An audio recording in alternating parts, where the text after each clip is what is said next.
All right. So how is everybody today? Everybody okay?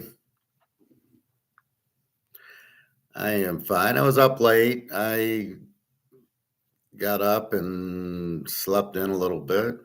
Where's my markers? The other way.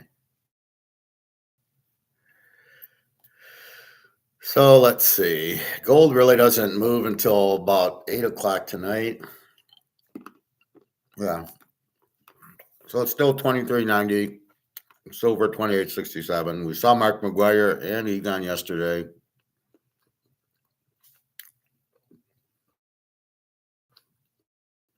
Mark, a little technical. I don't even know if it's technical. He just talks banking. He doesn't understand his audience, which is critical. I understand my audience. We're here to learn about gold, and we're here to learn about betting and football and baseball. And so I talk to you in that way.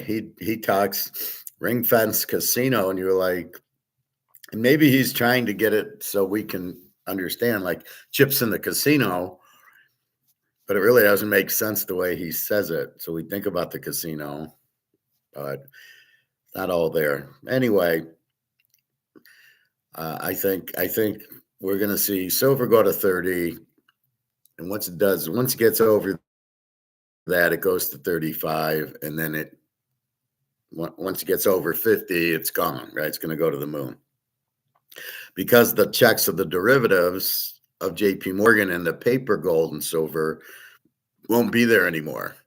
They're only there for so much, but as it breaks open, that's why it won't stop it. The gold breaks are almost gone. They're still trying them, but China's buying too much. China's just buying all the gold. They understand it. See, it's very simple. It's real money that can't be printed. Nobody understands that. They just think, well, there's no counterparty risk, so the government isn't printing it. But what does that mean, right? They don't say it right. They don't say it. I don't even think they understand it. They realize that like the government is the counterparty to this, which really doesn't make sense. I have it. I go spend it. People take it. I mean, at the end of the day, does the government pay Target that I went and bought tennis shoes there? So I don't, I don't get the connection because you just don't see it. But with gold, there is no counter. It's yours. It has the value, and you can't print it. So it comes out of the ground. It's yours. It's got a value, and now it's going to really go up, probably to its true value for the first time ever. It'll probably just, it's probably worth 25,000, especially in U.S. dollars that have been. There's 20 trillion printed and 130 trillion overseas. Well, gold with the 150 trillion printed dollars has to be at least 25 to $50,000 because the value of the dollar is worthless. So if you're valuing gold in dollars, which you shouldn't be, how the hell can it only be $2,000? I mean, it's a joke. I mean, Coca-Cola is $3 for a 2-liter. How can that be? Like I said, it used to be 10 cents in 1971. So if that's up, where's gold? Even gold at $37 an ounce wasn't a real price. So if we keep in mind all the printing and how bad the dollar's worth, it's worth at least 25,000 in real terms, printed in U.S. printed dollars. Now, when gold is not backed by anything, and it shouldn't be, it should be just like a Rolex. Rolex worth 50 grand. So how can a Rolex be worth 50 grand and gold not be worth 2,000? It doesn't make any sense. And that's where we're at with it. So I think what'll happen is they're playing this stupid game, JP Morgan, to try to keep the price down so you stay in dollars. What the hell is that? Why would you tell somebody to stay in on the Titanic? So it's like the Titanic sinking. And the Fed is going around saying, stay in your cabin. Oh, you don't want to get on a lifeboat, stay in the cabin.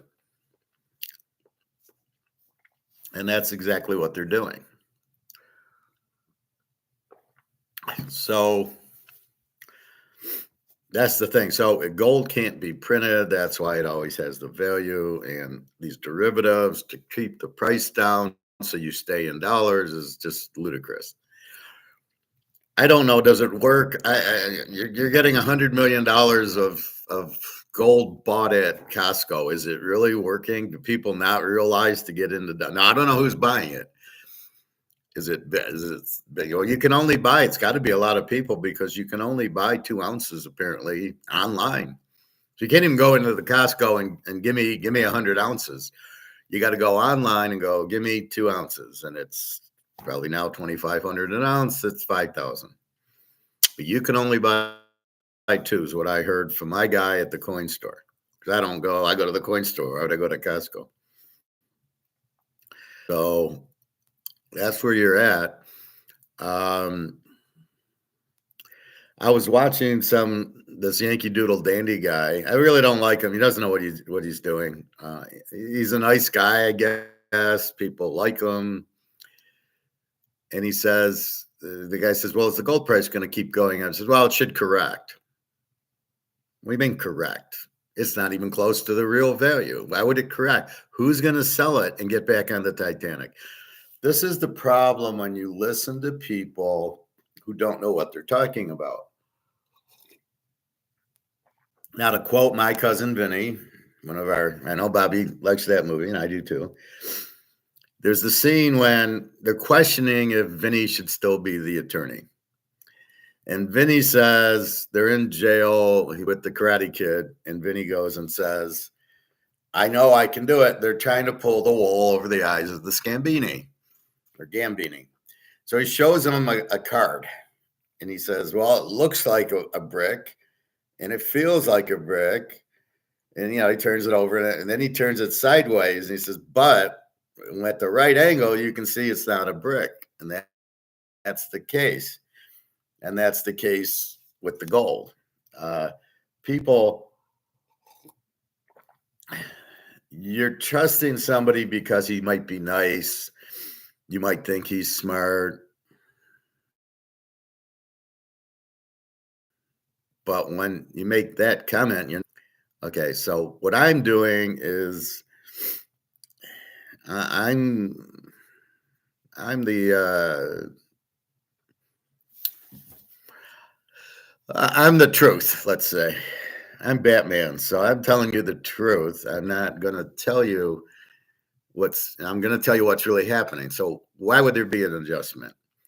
For that to be an adjustment means people would have to sell gold for the price to go down because, as I've taught you, if the demand is high, price goes up. It's as simple as that. So with that said, if demand has to go down for the price to go down, it isn't happening. Where is it happening? The BRICS countries' central banks are all buying gold. China's buying it. India's buying it. Nobody's slowing down. The only reason it goes down is COMEX does the derivatives, which Yankee Doodle Dandy doesn't understand. He doesn't understand why the price of gold and silver goes down. It's not profit taking. It's the paper market derivatives. But he doesn't say that because he doesn't understand it. He just sees it like a stock. Well, the stocks go up, the stocks go down. There's profit taking and you go into another stock. You're not profit taking this. You're not getting on, because if you get off the gold lifeboat, you go back on the Titanic. All right. So why would I sell? Here's my gold. Why would I sell gold? If I sell it, I'm going back on this, which we're all trying to get off. So if I can't sell it to get back on this, I'm not taking profit on it. In other words, so it went from 2000. Let's say you bought it at 2000. You bought 100 ounces, which is what, $200,000. And now it's up to 2,400. That's $240,000. So you made $40,000. So what's this guy saying? You're going to profit take? You're going to sell 100 ounces. So you're going to get 240,000 and make $40,000, right? Because you're making $10,000 every time it goes up 100. But then what do you do with the money? It's back on the Titanic. You're back. It's not like you're taking the money and going somewhere else. Even into silver, you're not going to do that. So you're taking it. What are you going to do? Buy stocks? That's the Titanic. All the Ponzi scheme stuff, the banks and the stocks, you don't want to be in. You want to be off the Titanic on the gold. So there is no other option. That's why we're in gold, because we realize the dollar's worthless and there is no other option. The only option you can do for protection and to make some money is gold and silver. Now, Alligator doesn't understand that the price of gold is going up with demand. He gets part of the equation, but not the full equation. Yes, the dollar being printed loses its value, and it takes more dollars to buy Oreos and Frosted Flakes and stuff like that. We get it. But in this case, there's also such huge demand for gold that it does push the price up, as you can see on COMEX every day. Why do you think the price is going up? Oh, the dollar's going down, so it goes from 2,300 to 2,400. Sorry, Alligator. If that was the case, the price would be 2,300 and wouldn't move because demand wouldn't raise the price. But it does. That's the way economics works, which is why I question his knowledge in economics. The more demand for the product, the higher the price goes because you can get more for it because the demand's there. So wait a minute, I can sell this for $50 and it walks off the shelves. You know what? I can probably, let's try $75 because of the demand's there. I can probably get more and boom, it walks off the shelves. Let's try $100. Okay, it kind of walks off the shelves, but not as fast. So I know my price, my optimum price, the best price between 75 and 100 will go to 90. Okay, it walks off the shelves. Now that's called demand. That's not the dollar going down. That's because everybody wants Canadian Club 12-year. So that's the point of it. So the dollar going down makes the demand for gold go up. That's the bottom line. So there is no, and you guys say it would be a, I can't remember, but like profit taking or, recovery. What was the word he used? I can't think of it, but anyway, that's not going to happen. There is no offset. There's no profit taking to lower the price because it's not an option. Because would you profit take Microsoft? It's to put it in Amazon or into Tesla or into General Electric or General Motors, or Hershey's or Coca-Cola. You're taking the profit, but then what do you do with your money? You go buy another stock. But in this case, there is no other thing besides gold. Gold is the lifeboat. So you're going to get off the lifeboat. You want to go on to another lifeboat. The only thing you can possibly do is sell your gold to buy silver. But why would you do that?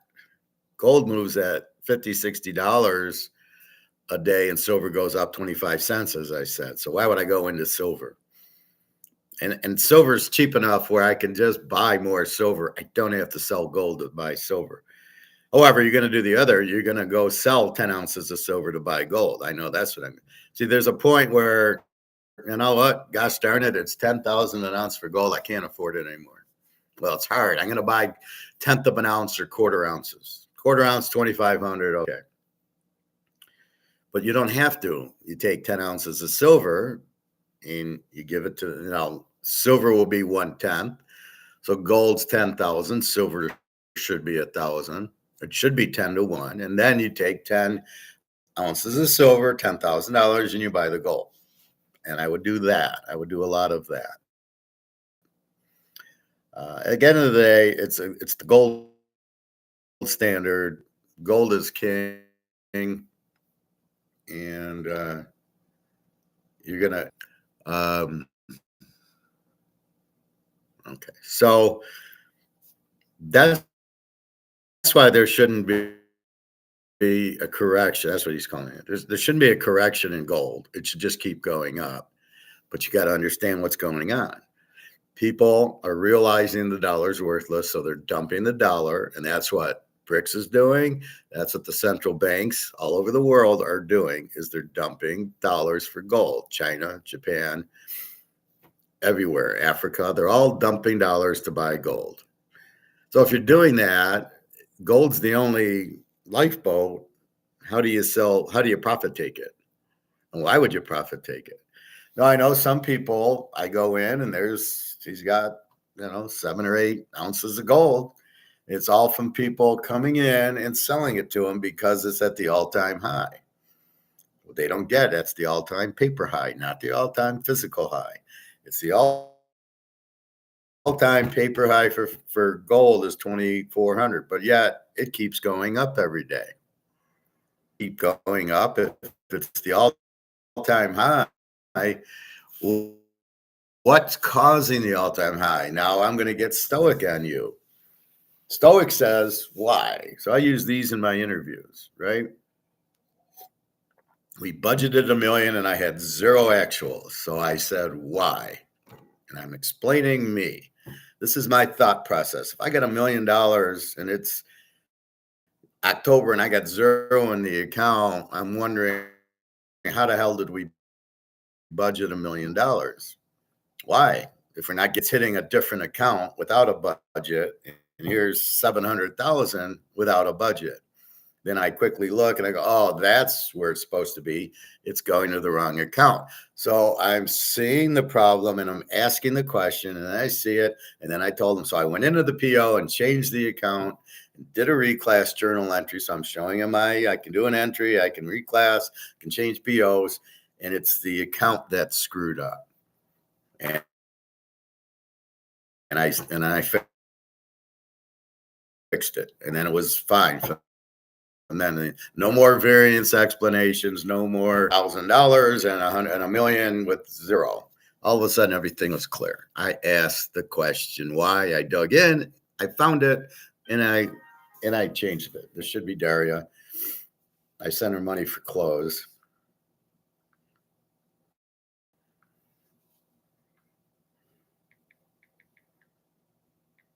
Just a second.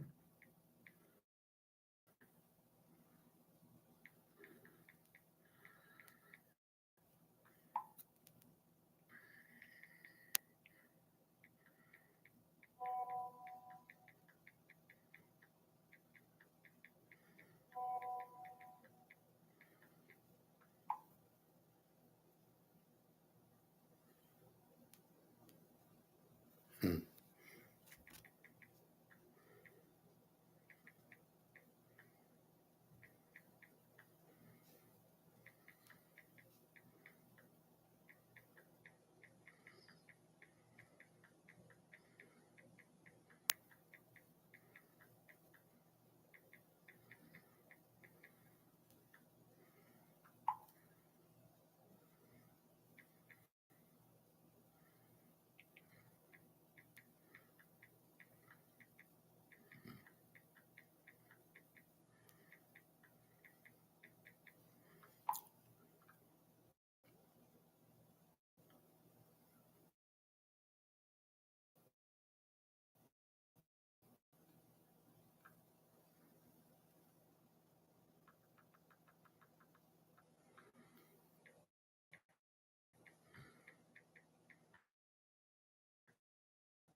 All right.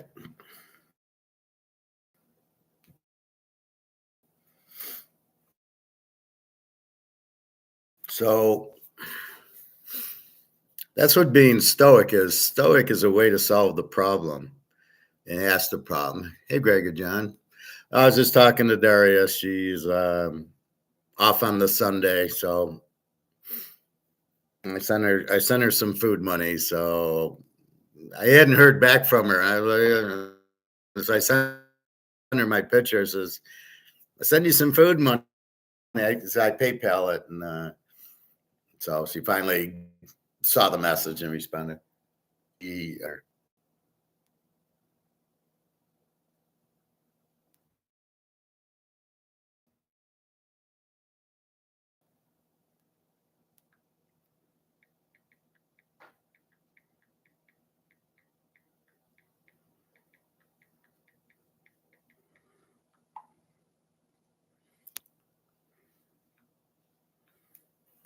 so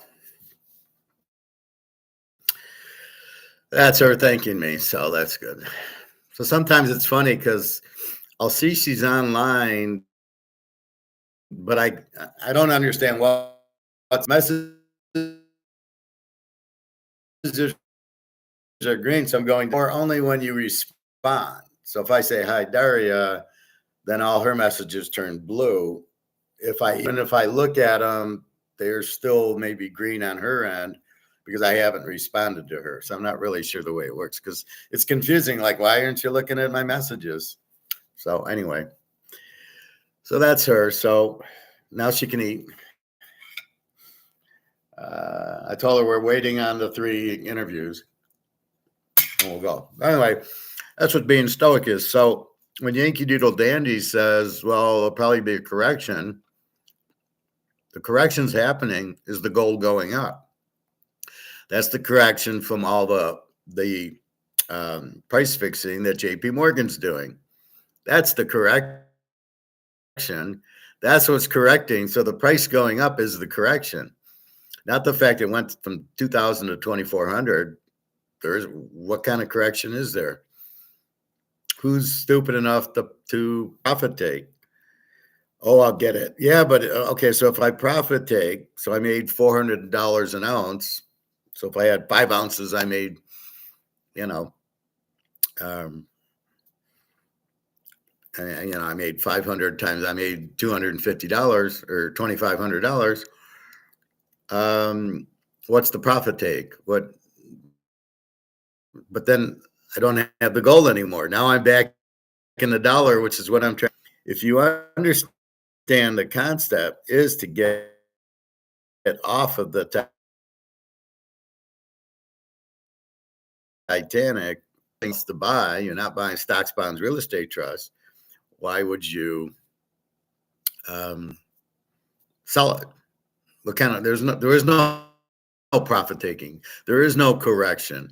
Nobody's selling it, and to make the price goes down means the central banks have to sell the gold, then they get dollars. So there's no profit taking going on. There's no correction going on. The correction is the price going to 10,000 is the correction from being hammered down. So anyway, that's stoic is understanding why and solving the problem. So we understand if you sell your gold and profit take, you got to go back on the Titanic, either buying stocks, putting the money in the bank, any of those, you're back on the Titanic, which is the whole point you bought the gold in the first place. You're buying the gold for protection. You're buying the gold, but they're not going to advertise they're worthless. They're not going to say, hey, the dollar, it's worth zero.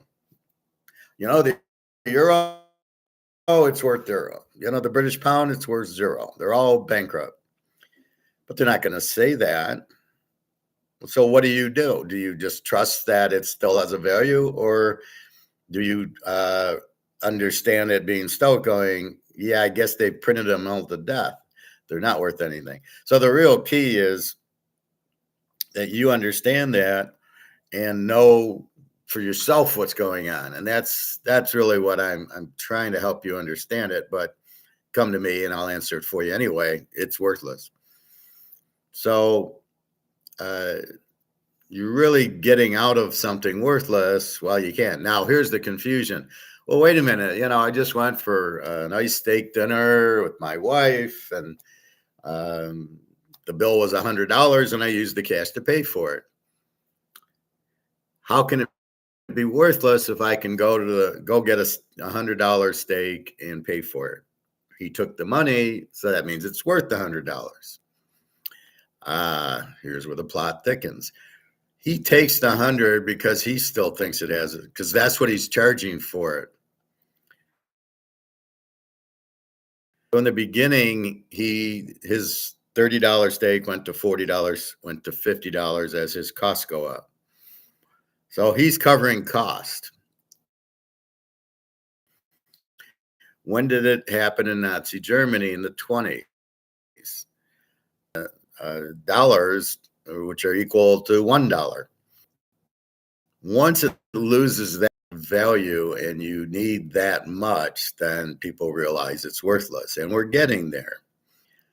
But because he can use money to buy the steaks, he'll take money from you to sell them for you to buy them. But what he does is he starts paying more and more, so he charges more and more. But he doesn't know why they've went up in price, but he knows he's got to cover costs. So like what I do with the rib guy, the barbecue, says, don't charge $45. People aren't going to pay it. Well, eventually he's going to have to. It's going to cost. He's got to sell them for $45, in which case the restaurant closes because we can't afford $45 for a slab. Oh, maybe for your birthday or Mother's Day or once in a blue moon, but not enough to do every day to survive. And he understands that. He understands. I taught him about markets. I says, market will bear $30, maybe a little bit more, but don't even try to go. The market will not bear $45 for a slab of ribs. Part of the reason we buy ribs is it's $25, $30, right? So we understand that, but don't think we're going to pay $45. Don't think the market's going to go there. The money has no value now, so it costs more for everything else. So we don't have more money to buy $45 ribs. So if your utilities go up and your rent goes, the fries and the potatoes. So since he's still once he can't use the money, he won't take it. That's when you know it's the end. Now we know it's already given us. That'd be like a football game, and well, you know what? We won't count touchdown passes by Mahomes. We'll only count touchdowns by Kelsey. But if Mahomes throws a touchdown, it won't count. I mean, that's how stupid it is. What the hell is that? Anyway, so that's how stupid it is. But once they buy their food with the dollar ounce of silver, which they know is real, when nobody takes the gold back. However, the U.S., maybe they have some gold, maybe they don't. Who knows? Don't trust them. Digital, it's not. I can't hold it. Do I really have it? Is it real, the digital currency? I don't. I question that. And the NBA playoffs, bets, Denver squashed the Lakers yesterday. When I've explained NBA is basically Denver beat the Lakers. All right, where was the game at? Is this game 1? And then game 2, I don't know. Is the Lakers back against the wall? Play-in, they're not. It's not an even matchup, right? Denver's the 1 seed or the 2 seed, and the Lakers suck. So you can't really trust the Lakers. You want more Denver and Boston, bet the loser back or the team that needs it. So the team that you're going to bet must be able to beat them. I don't know if the Lakers can beat Denver. Not the Anthony Davis that I like from USC. Are they capable of winning? If they are, then bet game 3 When they go down 2-0, I would then bet the Lakers there, but I would bet Denver here because Denver going to go 2-0, which usually what happens in the playoffs, and then the Lakers have a do or die game, game 3, and that's when you want to bet them. That's the way. But some series, the one plays 8, bet on the 8. So all I can say, you bet them in a game 3 scenario. So no, game 2, I'd probably bet Denver. I don't know what the spread is. And then so I would focus on game 3 in LA in 2-0. Then it's do or die. I would look for the Lakers, if they're going to win a game in the series, to win game 3 because they're down 2-0. You're betting psychology here. So, but the Lakers have to be good enough to win, but they're very rarely going to beat a 1 seed at all. I mean, they'll get swept. So they're not really good enough. You want to look at the 3-7 and the 4-5 matchup. Or I'm sorry, the 3-6 and the 4-5 matchup. That's what you want to look at for 5 team can beat the 4 team when the 5 or the 6 seed wins one of the 2 games on the road. So if the 5 seed were to win game 1 at the 4 seed, then the bet's a big one on the 4 seed. They can't go down 2-0 and then go play 2 games at the 5 seed. So their backs are against the wall. That's what you're looking for here. So I wouldn't touch the Lakers in game 2 for LeBron and Anthony Davis, the running back from USC. And then at the only time I'd bet them is game 3 if they're down 2-0. That's it. That's how I bet it. Celtics are 1-8, but I don't know. Again, look for the 4-5 matchup and the 3-6 matchup. 1-8 matchup, I wouldn't touch the 8 seed. They might would bet on it. All right. So that's what's happening. So there will not be a correction in gold. Why would there be? To get a correction means people have to sell it. Why would they sell it? You're getting out of the dollar is the reason you're buying the gold in the first place, and there's no alternative. So I'm not selling gold to go buy Microsoft. If I do, I'm going to lose my ass. Gold's the only safe haven, and the central banks, China and Russia and India, would have to sell their gold to lower the price. The only other way it's going to get lowered is since it's paper gold, not physical, we're talking about, they got to do these huge derivatives, which they tried last week, which aren't going to work because it immediately got bought up by the market because we have. All right, we've got starting at 1:35, so we have an hour. So here we go. Tampa Bay against the Yanks. Tampa Bay won like 2-1 yesterday. We had the Yanks over and lost. I keep losing like this first bet. So let's go to 421. So I had a pretty good day. Up my picks, I went 3-2. I had Detroit over 7.5. A fuck up because they can't hit. Their starting pitching, and the bullpen shuts them out. What's this manager doing? Why isn't he starting the bullpen guys? Those are the guys that should be pitching, not his starters who can't pitch. And then you get to the bullpen and it's shut out because they pitch 1 inning. I mean, it's really the dumbest manager I've ever seen. Then we lost with the Cubs somehow. I think they changed pitchers at us. We lost in the bottom of the 9th. They scored 2 runs and beat us 3-2. We won the second game, but we only played the first one. I hit the huge underdog, the 250 underdog I hit, Mets over the Dodgers because the Dodgers pitcher sucked. And the Mets guy was pretty good. And the Mets guy mowed him down, like plus 250 underdog bet. So I was 1-2. I hit Cleveland over 7.5, and then I hit Toronto at night at San Diego. So I go 3-2, but I hit the long dog, so it's like going 4-2. So the other games, I'm just doesn't. It's and then we zero in on, okay, this one I can pick. like I think of each game, but I don't want to put money. I'll put money on these 2 or 3. That's why we do it. All right. Tampa Bay and the Yanks. The Yanks are 130. Tampa's 12-7. The Yanks are 14-7. Aaron Chevalier for Tampa, 2-1 with 6.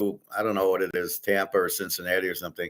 And they're all like a 7. Looking at the fired. It's the bottom of the 9th. You have a 1-run lead, and you bring in a pitcher with a 7 ERA. And they blow the lead.